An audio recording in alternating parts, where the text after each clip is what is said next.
आमतौर पर जब हम साधु वगैरह के बारे में सोचते हैं तो हमें लगता है कि साधु वो होते हैं जो शायद किसी वजह से पढ़ नहीं पाते, जिनके पास डिग्रियां नहीं होती हैं, जो छोटे गांव के होते हैं।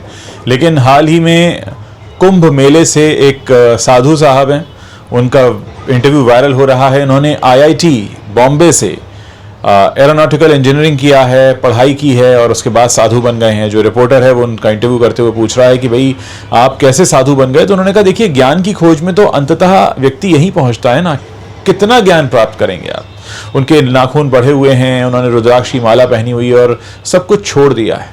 हरियाणा के रहने वाले हैं और उनकी जो बातचीत का लहजा है वो बता रहा है कि काफ़ी उन्होंने पढ़ाई की अच्छे से, बहुत कुछ जाना। अक्सर लोग ये सोचने लगते हैं कि साधु होने का मतलब है कि आपको कुछ नहीं आता, लेकिन असल में साधु वो बन पाता है जो सब कुछ समझ जाता है, जिसको समझ में आ जाता है कि आप कितनी ही दौलत क्यों ना इकट्ठी कर लें, कितने ही संसाधन क्यों ना जुटा लें, अंत में तो खाली हाथ जाना है। और जिसको ये बात समझ में आ जाती है वो साधु बन जाता है। बहुत से ऐसे साधु हैं हमारे देश में जो काफ़ी पढ़े लिखे हैं और उनको पढ़ने लिखने के बाद ये समझ में आया कि इतना पढ़ा लिखा होने के बाद भी एक दिन सब कुछ छूट जाना होता है।